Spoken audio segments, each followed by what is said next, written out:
Come to me, all you who are weary and burdened, and I will give you rest.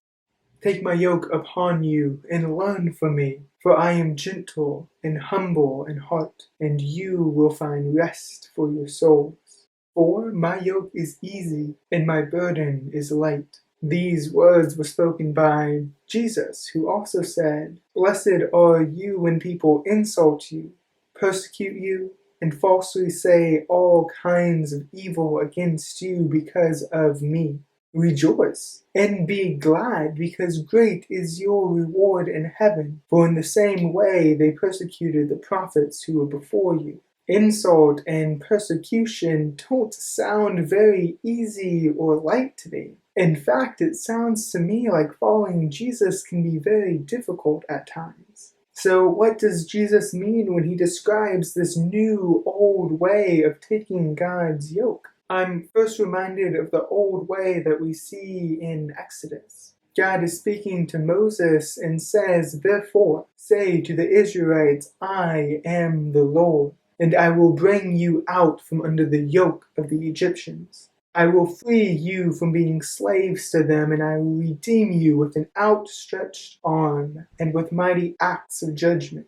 I will take you as my own people, and I will be your God.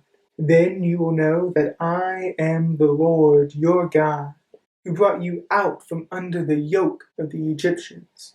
Here we see God breaking a yoke that opposes God's yoke. The yoke of the Egyptians was one of oppression that made the Israelites' lives bitter with hard labor.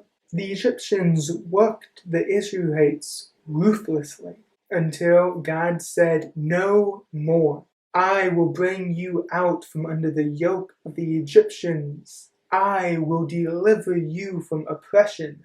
Once that yoke was broken, finding their identity in God was not an easy or painless task for the Israelites. They had learned under the Egyptian yoke not to trust the master.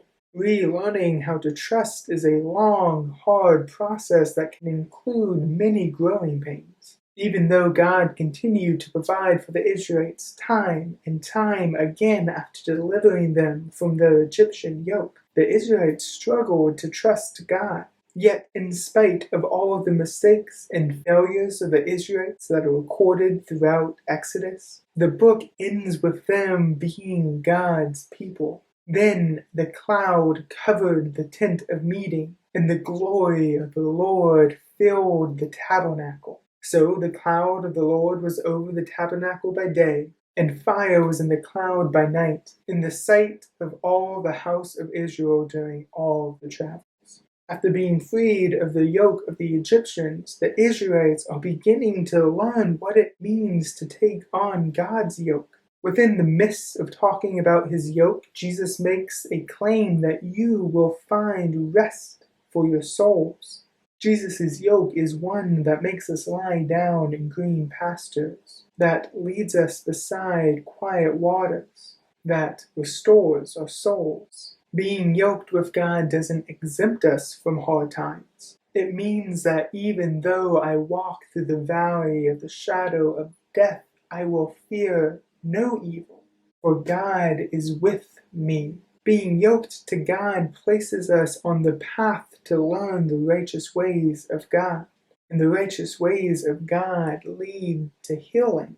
In Matthew, after Jesus talks about his yoke, he is questioned by the Pharisees about the Sabbath. Jesus walks into the synagogue, and a man with a shriveled hand was there. Looking for a reason to accuse Jesus, they asked him, Is it lawful to heal on the Sabbath? The Pharisees interpret that the law says, no, you should not work on the Sabbath, and healing is a form of work.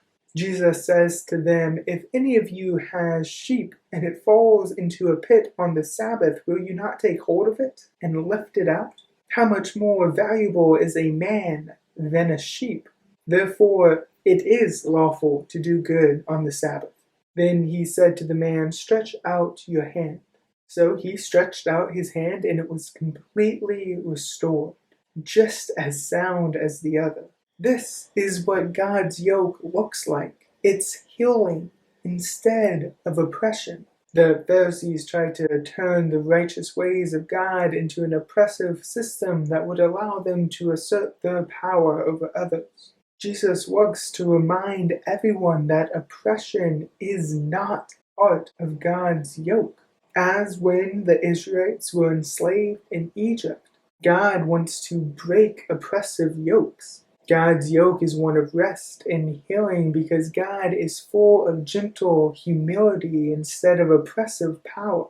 Taking on God's yoke may lead to instant healing, like the man's shriveled hand, or it may contain a longer path of healing, like the one the Israelites traveled throughout the book of Exodus. Jesus promises us that taking God's yoke will end with rest for our souls.